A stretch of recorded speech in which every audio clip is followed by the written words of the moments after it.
हम पवित्र आत्मा को कब और कैसे प्राप्त करते हैं? पौलुस प्रेरित ने स्पष्ट रूप से सिखाया कि हम पवित्र आत्मा को उसी समय पा लेते हैं जिस समय हम यीशु मसीह को अपना उद्धारकर्ता स्वीकार करते हैं।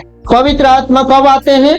जब यीशु मसीह को जैसे ही हम स्वीकार करते हैं उसी समय हम लोग क्या पाते हैं? पवित्र आत्मा को पा लेते हैं। इस पौलुस ने लिख के दिया तो आपके पास पवित्र आत्मा है। अब पवित्र आत्मा दो प्रकार से होते हैं। जब आपको शुरू में है ग्रहण करते हैं उस समय पिलाया जाता है। पानी आपको कहीं छोड़ दिया जाए, आपको खाना मिले पानी ना मिले, कितना दिन जिएंगे? सरवाइव करने वाले लोग बोलते हैं पानी बिना 3 दिन के अलावा जी नहीं सकता। 3 दिन तक कठिनाई से जिएगा। आपको क्या किया जाता है? पिलाया जाता है। उसके बाद जब आप पीते हैं, पीने सीखते हैं, पीते जाते हैं, पीते जाते हैं, उसके बाद एक दिन क्या हो जाता है?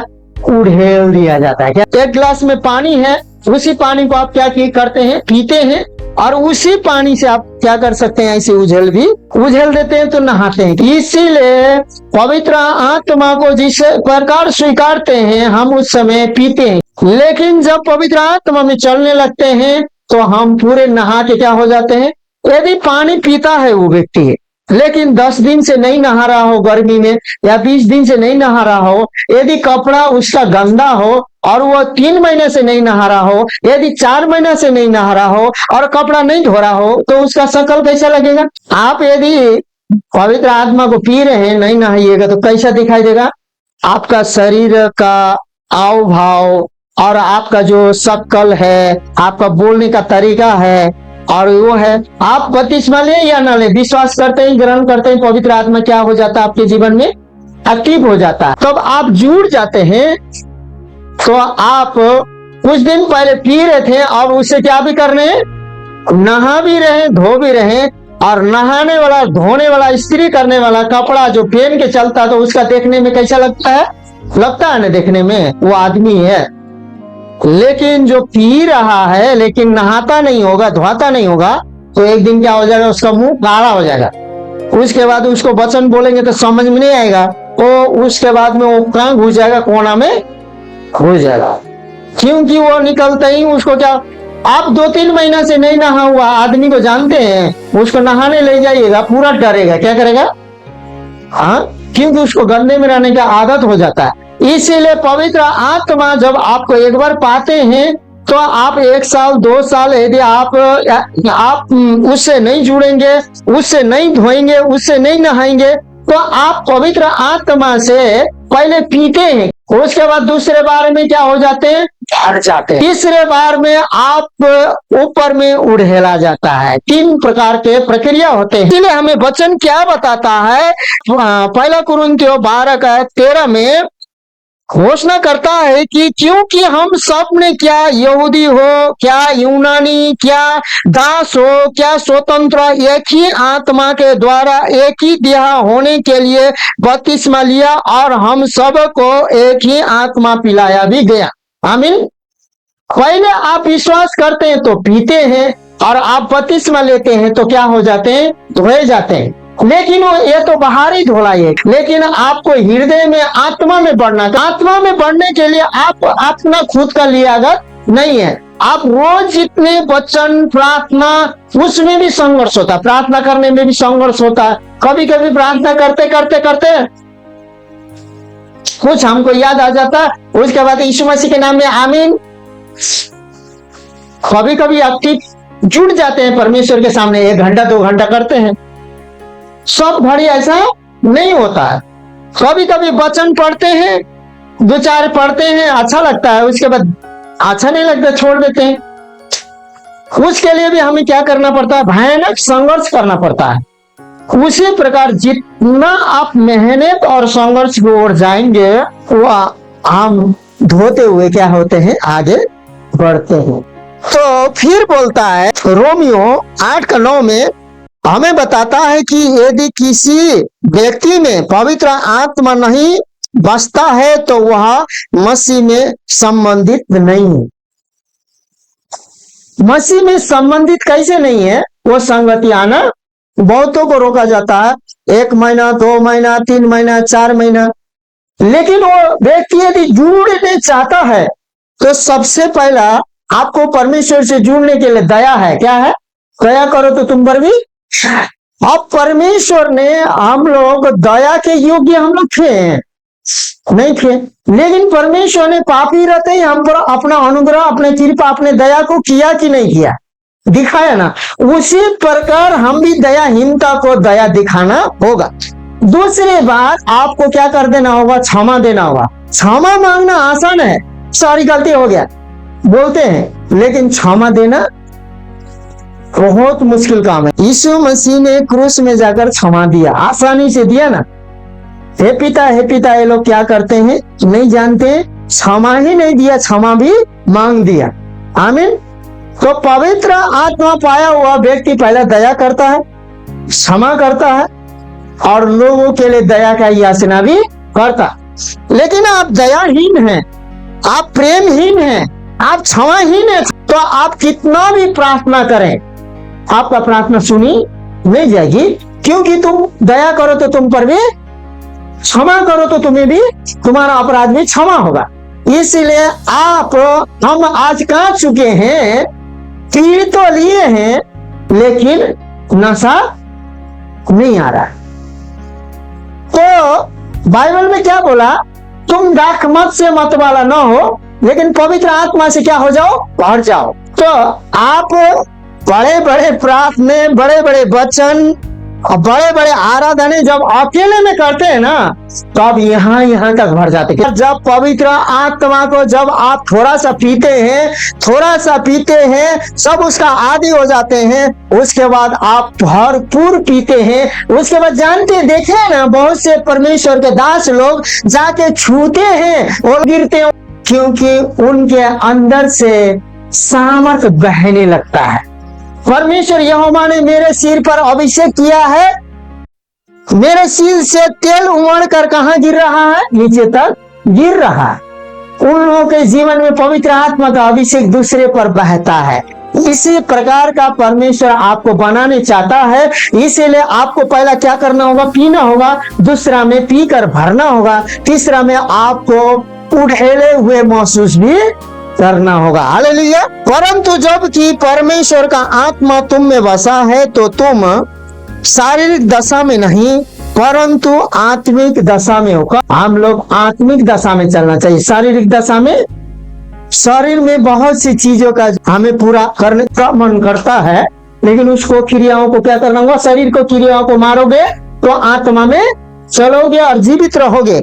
यदि किसी में मसीह का आत्मा नहीं तो वह उसका नहीं। यदि मसीह का नहीं है तो आप मसीह का जितना भी गुणगान गाइए, कुछ फर्क पड़ने वाला नहीं है। उसके बाद में एफिसी 1 का 13 से 14 में, और उसी में तुम पर भी जब तुमने सत्य का आत्मा सुना, जो तुम्हारे उद्धार का सुसमाचार है, और जिस पर तुमने विश्वास किया, प्रतिज्ञा किए हुए पवित्र आत्मा की छाप लगी, वह उसके मोल लिए हुए के छुटकारे के लिए हमारी मिरास का क्या है? बयाना है कि उसकी महिमा की स्तुति हो। पवित्र आत्मा, हमें पवित्र आत्मा को जब छाप दिया जाता है, हमेशा मसीह का गुणगान गाता है कि स्तुति करेगा। वो पढ़ेगा नहीं, परमेश्वर को स्तुति करेगा। जिसके पास अधिकार है वही अधिकार करेगा। और अधिकार जानते हो, तुम कमाते नहीं हो, अधिकार पाते हो। उस समय पाते हो जब पवित्र आत्मा को और यीशु को प्रसन्न करते हो। अधिकार ऐसे मिलता नहीं है। तुम मनुष्य को प्रसन्न करके अधिकार, आज्ञा को पालन करते हो, पछतावी हृदय रखते हो, और तुम करते हो कि गलती करते हो, आज के बाद वो नहीं होना चाहिए। प्रभु मैंने गलती कर लिया, बल्कि जब तुम आते हो परमेश्वर के सामने, तुरंत तुम्हारा इतना दूर, तुम्हारा पवित्र आत्मा इतना दूर ले जाके तुम्हारे पापों को क्षमा कर देता है, इतना दूर ले जाके फेंक देता है। का तो परमेश्वर इतना दूर फेंकता है, परमेश्वर भी घूम के देखता है, तो वो पाप को बाइबल बोलता है नहीं देखता। इसलिए हमें पवित्र आत्मा का जो छाप दिया गया है, बैना दिया गया है, वो क्या करता है? स्तुति करता है। वह आदमी का बखान नहीं करता, परमेश्वर का स्तुति करता है।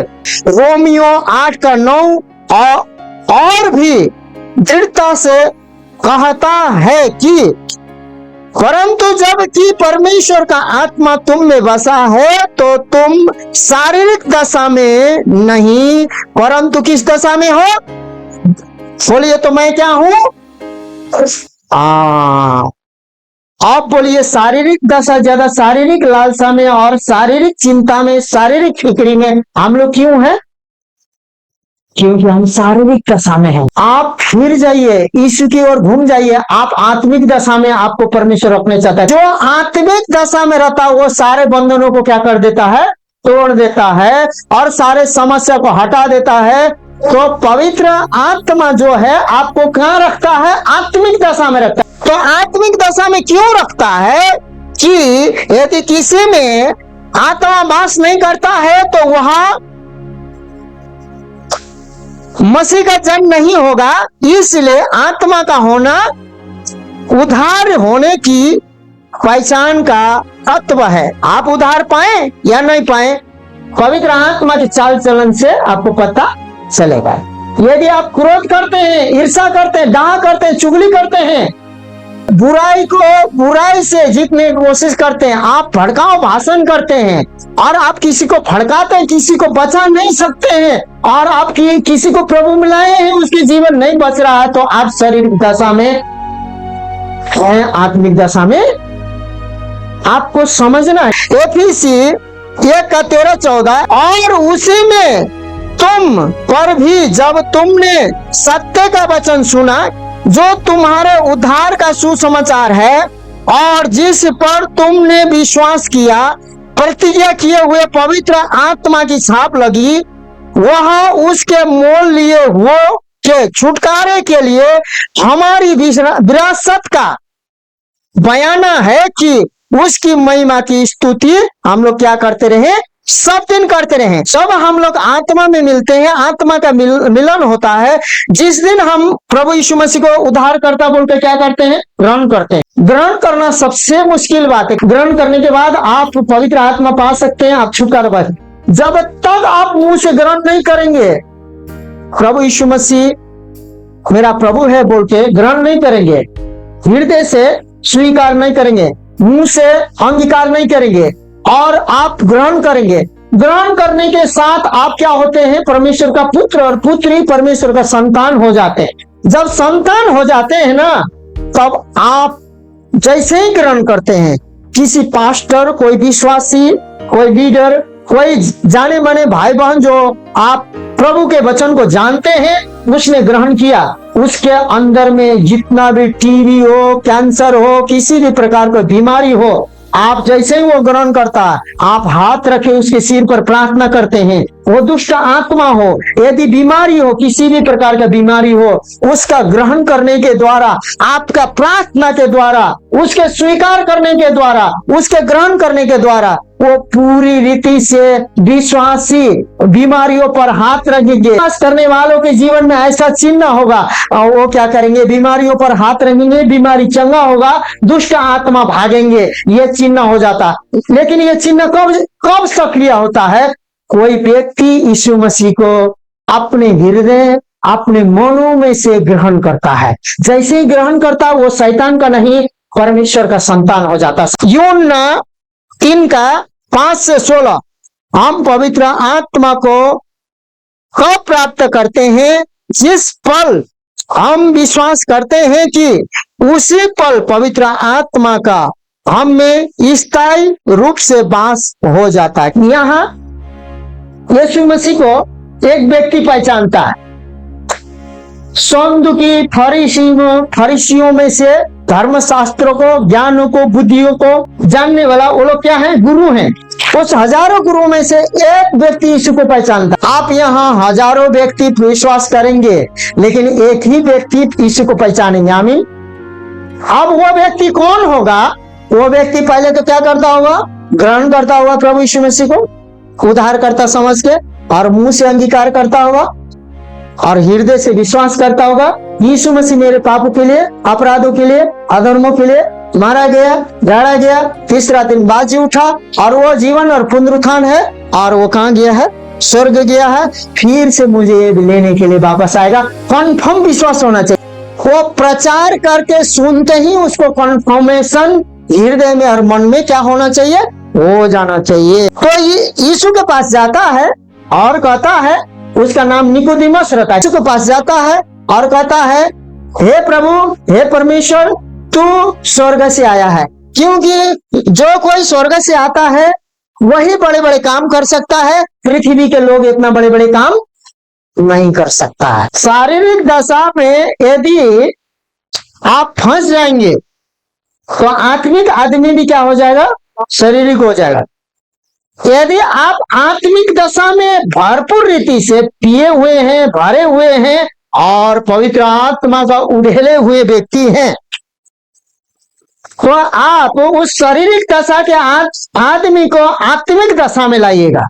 लेकिन आप पवित्र आत्मा से भरे हुए नहीं हैं, पवित्र आत्मा को आप नहीं पिए हैं, पवित्र आत्मा को स्वीकार नहीं किए हैं, यीशु का स्तुति आप नहीं करते हैं, आप शारीरिक दशा में हैं, तो आत्मिक दशा के आदमी को भी धीरे धीरे शारीरिक बातों को बोल बोल के क्या कर देंगे? शारीरिक दशा में लाएंगे।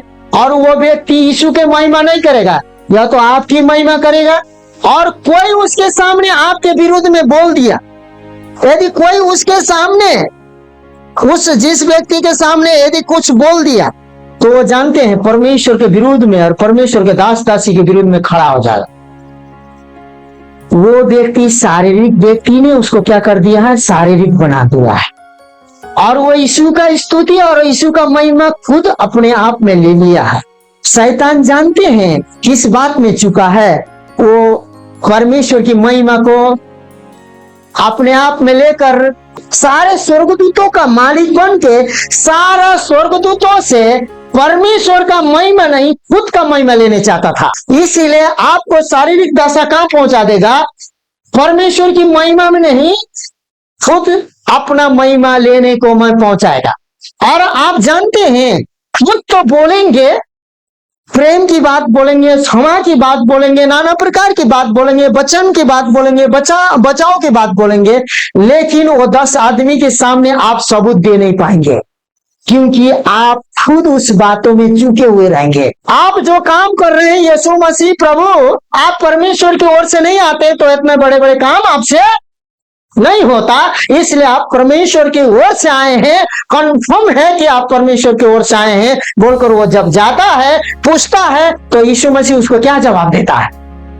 5 पद से बोलता है, यीशु ने उसे उत्तर दिया, मैं तुझसे सच सच कहता हूं, जब तक कोई मनुष्य जल और आत्मा से न जन्मे तो वह परमेश्वर के राज्य में प्रवेश नहीं कर सकता। क्योंकि जो शरीर से जन्मा है वो क्या है?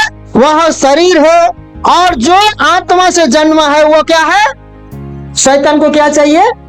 मौका चाहिए। शारीरिक दशा में रहने वाला क्या करता है? शरीर। शरीर से जन्मा क्या है? शरीर है। आत्मा से जन्मा आत्मा। यदि हम परमेश्वर के आराधना स्तुति करते रहेंगे, यदि हम किसी पर दया करेंगे, यदि आप और मैं और आप क्षमा देंगे, क्षमा लेते रहेंगे प्रभु से, यदि प्रार्थना करेंगे, आराधना करेंगे, यीशु का महिमा करेंगे, वचन में जीएंगे, तो आप परमेश्वर बोलता वो दिन दूर नहीं है, भी मैं आशीष देने जा रहा हूँ। लेना है तो आत्मिक क्षेत्र में, आत्मिक दशा में, और क्या बोलते हैं, आत्मा से जन्मे हुए की ओर जाने के लिए ये सारे पुरानी बातों को छोड़ देना होगा। आमीन। सारे पुरानी बातों को भूल जाना होगा। आमीन। सारे पुराने बातों को छोड़कर आगे की ओर विश्वास में दौड़ना होगा। आमीन। और ये स्वीकारना होगा कि अभी तक जो किया है परमेश्वर ने मुझे यहाँ तक लाया है, मेरा बलबूते में से मैं नहीं आया हूँ। ऐसे कहकर आगे बढ़ेंगे तो सुनिए क्या बोल रहा है। यीशु ने उसे उत्तर दिया, मैं तुझसे सच सच कहता हूँ, जब तक कोई मनुष्य और आत्मा से न जन्मे तो वह परमेश्वर के राज्य में प्रवेश नहीं कर सकता। अब क्यों प्रवेश नहीं कर सकता है? तो शरीर से जन्मा हुआ क्या है? सुनिए, अब शरीर से हम लोग जन्मे हैं तो स्वर्ग के राज्य में प्रवेश नहीं कर सकते हैं। सुनिए मेरे प्रिय भाई बहन, यीशु मसीह ने कहा किसी चोर को लूटने के लिए उस मकान मालिक, जो बलवंत मकान मालिक को क्या करेगा, पहले बांधेगा के, और उसको बांधने के बाद सारा धन क्या करेगा उसका। सुनो मेरे प्रिय भाई बहन, प्रवेश करने के लिए दरवाजा क्या होना चाहिए, खुला होना चाहिए, या तो उसके पास ताकत होना चाहिए तोड़ने के लिए। इसीलिए सुनिए, अब हम जो सरल बात जो बोलने जा रहे हैं, स्वर्ग के राज्य में प्रवेश करने के लिए शारीरिक दशा में कोशिश करने से, यह बोल रहा है शारीरिक दशा के व्यक्ति कहां नहीं प्रवेश करेगा, स्वर्ग में प्रवेश नहीं करेगा। लेकिन आत्मा से जन्मा हुआ जो आत्मिक दशा में है वो स्वर्गीय राज्य में प्रवेश करेगा। लेकिन बात यह है, आप स्वर्गीय खजाना लेने के लिए क्या करना पड़ेगा, आपको प्रवेश करना पड़ेगा। सुनो ध्यान से, प्रवेश करने के लिए आपको दरवाजा से अंदर जाना पड़ेगा। दरवाजा जब तक आप आत्मा में नहीं रहिएगा, आत्मिकी जग का दरवाजा, आत्मिकी जगत का दरवाजा आप जब तक आत्मा में नहीं रहिएगा, जब तक नहीं खुलेगा, जब तक स्वर्ग में आप प्रवेश नहीं करेगा, तब तक चंगाई, छुटकारा, संतान, आशीष, अनुग्रह, कृपा, चंगाई कुछ भी लेने के लिए आपको नहीं मिलेगा, और आपका ऐसा भाषा भी आपके अंदर में नहीं रहेगा। आत्मा से जन्मना जरूरी है कि नहीं है, बोलो।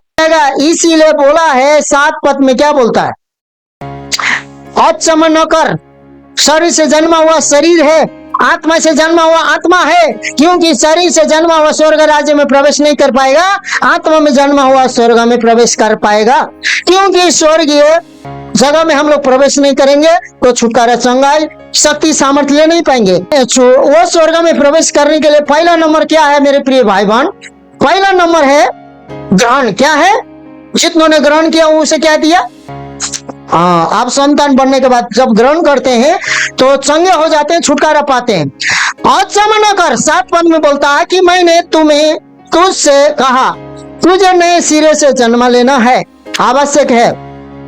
हवा जिधर चलती है उधर चलती है, और तू उसकी आवाज सुनता है, परंतु नहीं जानता कि वह कहां से आती और किधर को जाती है। जो कोई आत्मा से जन्मा है वह ऐसा ही है, और आत्मा से जन्मा है ऐसा है कि आत्मा से जन्मा हुआ व्यक्ति को शैतान नहीं रोक सकता है। क्योंकि शैतान को आवाज तो पता चलेगा, लेकिन किधर से आया है उसको पता, दिशा का पता। इसीलिए सुनिए, जब हम आत्मा में चलने लगते हैं ना, जब आत्मा में हमारा जन्म होता ना, हम हवा के समान हो जाते हैं, और दिशा निर्देश कोई नहीं कर सकता है। लेकिन आत्मा से जो जन्मा है, आत्मा की बात आत्मा ही परख सकता है और आत्मा ही जान सकता है। इसीलिए अगल वाला नहीं समझा, बगल वाला नहीं समझा। यीशु ने क्या बोला, जो संसार ग्रहण नहीं करता वो सत्य के आत्मा मैं क्या करूंगा, तुम्हें दूंगा। वो संसार शरीर से जन्मा। क्या पास्टर सजमान का, उन्होंने कहा बहुत से आदमी आते हैं, साथ वर्शिप होता है, प्रभु हम तुझे अपने प्राणों को देंगे, अपने जीवन को देंगे, और ये तो हम प्राण दे देते हैं। लेकिन जानते हैं सजमान अंकित क्या बोलता है, प्राण को मत दो भाई बहन, प्राण को नहीं दो, बस यीशु मसीह को रोज 1 घंटा बाइबल पढ़ने के लिए दो, और क्या बोलते हैं उसको संडे दिन 2 घंटा चर्च के लिए दो, प्राण उसको। इसीलिए बहुत लोग ना मुंह से बोल रहे हैं, क्या बोल रहे हैं, क्यों बोल रहे हैं, तो हम लोग शारीरिक दशा में तकलीफ, दुख, पीड़ा काट रहे हैं। लेकिन आज अनुग्रह करें, आमीन बोलिए। आज परमेश्वर कृपा करे, आप परमेश्वर को दया प्राप्त करें कि आज ही आप आत्मा से क्या हो जाएं, आप आत्मा को पिए और आत्मा से भर जाएं और आत्मा से उड़ेले जाएं, और आप आत्मा से पूरी रीति से परिपक्व होकर शारीरिक दशा में नहीं, आत्मिक दशा में आ जाएं। आत्मिक दशा में ही नहीं, शरीर से जन्मे हुए नहीं, लेकिन आत्मिक दशा में आप जन्मे और आप स्वर्ग राज्य में जन्मे, और जैसे ही स्वर्ग राज्य में जन्मेंगे तो आपको प्रवेश करने की जरूरत नहीं है, क्योंकि उस घर में आप जन्मेंगे तो आपको प्रवेश कराने की जरूरत नहीं है, वही अधिकार आपका है। आमीन। आप जिस दिन ग्रहण करते हैं उस दिन जन्म लेते हैं। इसीलिए कितने लोग चंगाई क्यों नहीं हो पाते हैं ग्रहण न करने के कारण। आज हम विश्वास करते थे, किसी व्यक्ति को बुलाए थे हम लोग ग्रहण करवाने के लिए, शैतान जानता था कि ये लोग जैसे ही ग्रहण करेंगे ये लोग क्या हो जाएंगे, संगाई हो जाएंगे। इसीलिए मेरे प्रिय भाइयों बहनों, ये सारे बातों को हम आत्मिक क्षेत्र में हमें क्या करना है, समझना है। 8 और 9 से पढ़ते जाइए। आवाज इधर चाहती है, आवाज इधर चाहती है, चलती है, उधर ही चलती है, की आवाज सुनता है। जब मैं और आप आत्मा में हम लोग भरने लगते हैं तो हम हवा के समान होते हैं, हमारी आवाजों को सुनाई देता है। और परमेश्वर ने जब आकाश और पृथ्वी को सृष्टि की, परमेश्वर ने आवाज बोला। परमेश्वर को, यीशु मसीह को छोड़कर न तो लोगों ने पवित्र आत्मा को देखा है, न तो पिता को देखा है, लेकिन उन्होंने महसूस किया। तो हवा भी देखते नहीं है, लेकिन क्या कर रहे हैं, महसूस कर रहे हैं। और करते हैं कि नहीं, बोलिए। उसी प्रकार लोग हमें महसूस करेंगे। क्या करेंगे, आप शरीर में रहेंगे तो लोग क्या होंगे, आपको महसूस कर नहीं पाएंगे। इसीलिए आपको आत्मा में होना है। जैसे हवा चलती है, वो आती है, उसका आवाज सुनाई देता है, लेकिन किधर से, परंतु नहीं जानता कि वह कहाँ से आती है। लेकिन नहीं जानते हम लोग वो कहाँ से आता है और कहाँ जाता है। आत्मा से जन्मा है। आप बोलिए, जो कोई आत्मा से जन्मा है, जो कोई आत्मा से जन्मा है, आगे पढ़िए, वैसा ही है। बोलिए, मैं आत्मा से जन्मा हूँ। प्रभु यीशु मसीह, मैं पवन के समान बनने चाहता हूँ। मैं चाहती हूँ, बोली, आत्मिक दशा में मैं चलने चाहता हूँ। बोली, मैं आत्मिक क्षेत्र में जन्म लेने चाहता हूँ। बोली, और आप और मैं परमेश्वर से बोलिए, मैं आपसे जन्मा हुआ व्यक्ति होने चाहता। और जानते हैं, आप ध्यान से सुनिए, ऐसा 41 के 15 और 16 में लिखा है, तुम्हें मैं ऐसा यंत्र बनाऊंगा, पहाड़ी को काटेगा, सूक्ष्म धूल बनाएगा, और वो हवा आके, पवन आके उड़ा ले जाएगी। परमेश्वर हमें आत्मिक की स्वभाव में ऐसा बनाने चाहता है ना, पवन आके पहाड़ भी काट सकते हैं, पहाड़ी भी काट सकते हैं, हम ऐसे यंत्र बन सकते हैं। हवा आके क्या हो जाता है, समस्या जानते हैं, प्रार्थना करने से हल नहीं होगा। समस्या जब आत्मिक दशा में आप आ जाएंगे, आत्मिक क्षेत्र में आप जन्म लेंगे और स्वर्ग के राज्य में आप जन्म लेंगे, तो आप जैसे ही प्रवेश करेंगे, वहां प्रार्थना करने की जरूरत नहीं है। जैसे आप पहाड़ और पहाड़ी काटने वाला एक यंत्र बन जाएंगे, और आप जैसे ही प्रवेश करेंगे वो धूली हो जाएगी, क्या, और वो पवन से क्या हो जाएगी, उड़ा के। आपको समस्या के लिए प्रार्थना करने की जरूरत नहीं है। आप जहां पांव रखेंगे ना, वहीं समस्या हल निकलेगा। आमीन। लेकिन आप शारीरिक दशा में होंगे ना, जहां जहां पांव रखेंगे वहां समस्या आप क्या करेंगे, उत्पन्न करेंगे। निकोदेमस ने उसे उत्तर दिया, ये बातें कैसी हो सकती है। आप बताओ, ये बातें कैसे होगी।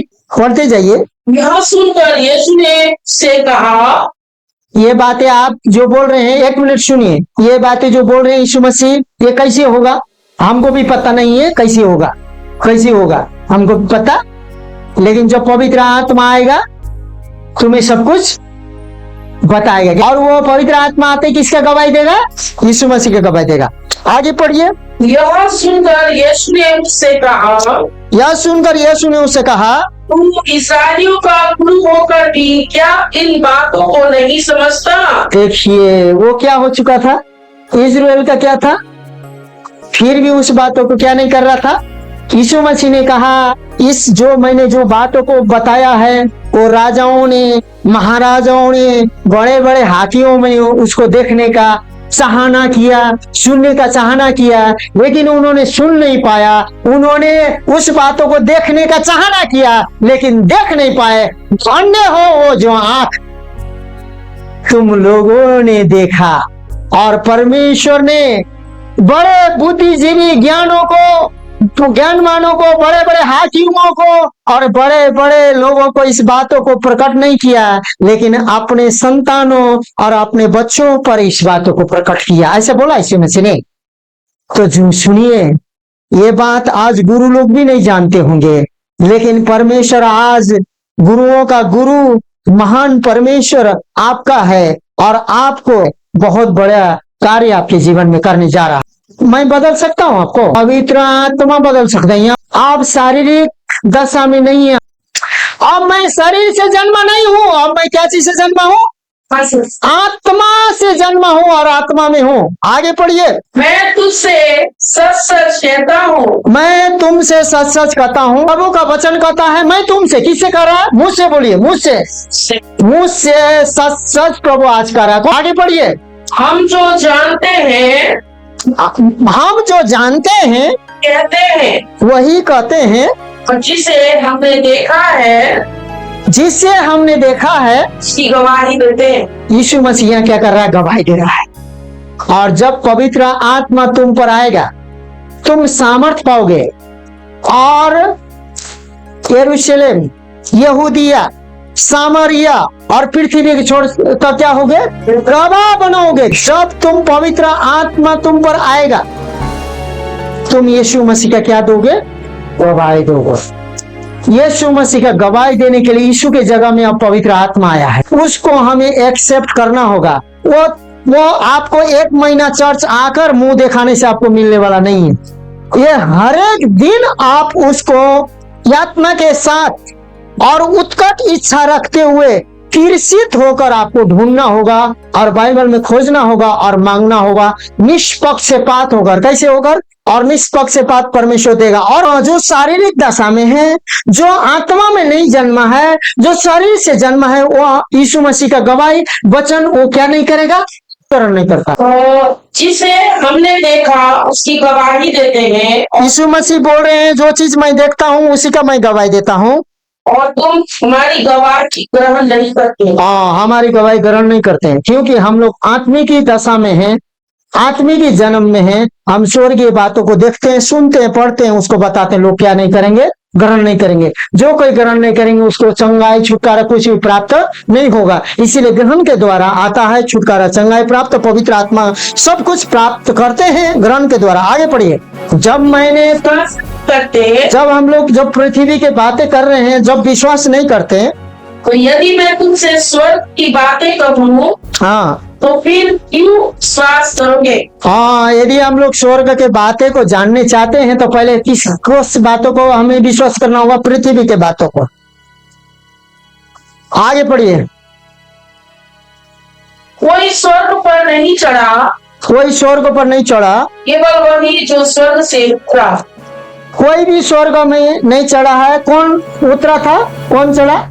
बस यीशु मसीह उतरा था, यीशु मसीह चढ़ा। स्वर्ग में कोई नहीं चढ़ा है।